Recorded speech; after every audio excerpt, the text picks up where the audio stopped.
Bonjour à toutes et à tous. La minute du CCC est aujourd'hui consacrée à l'amélioration du complément employeur en cas d'arrêt maladie et au recours généralisé à l'activité partielle à compter du mois de mai 2020.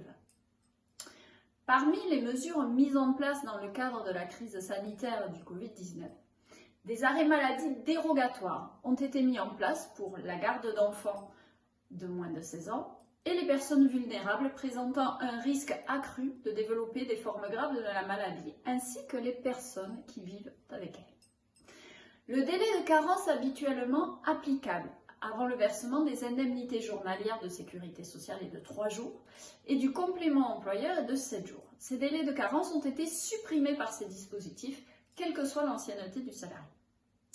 En ce qui concerne l'indemnisation, la règle, en cas d'arrêt maladie, est que le salarié qui a plus d'1 an d'ancienneté perçoit un complément de salaire versé par l'employeur qui, avec les indemnités journalières, représente 90% de la rémunération brute qu'il aurait touchée s'il avait travaillé durant 30 jours, indemnisation qui est réduite à 66% de sa rémunération brute durant les 30 jours suivants s'il a une ancienneté inférieure à 5 ans. Bien sûr, il y a des compléments qui sont améliorés en fonction de l'ancienneté du salarié ou des conventions collectives ou accords de branche.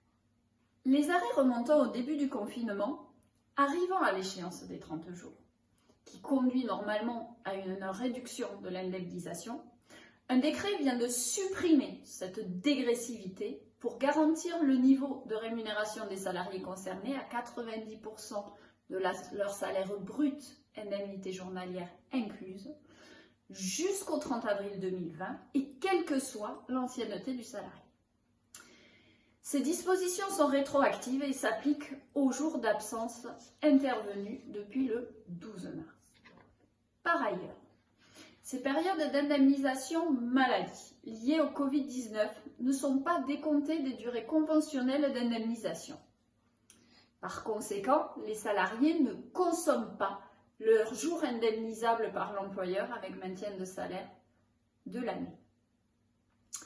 À partir du 1er mai 2020, les salariés en arrêt de travail pour ces motifs dérogatoires seront placés en activité partielle.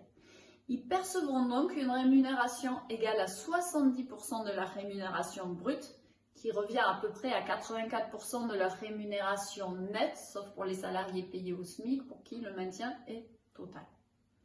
Ils auront donc leur salaire à la fin du mois et c'est l'employeur qui, dans un deuxième temps, se verra rembourser de l'allocation d'activité partielle par l'État. Le dispositif déclaratif d'activité partielle sur le site de l'ASP va être adapté dans les prochains jours afin que les déclarations puissent être faites dans les mêmes conditions que pour une activité partielle liée à une réduction d'activité. Une petite précision sur l'activité partielle en ces mois chargés en jours fériés. L'activité partielle n'intègre pas le paiement des jours fériés.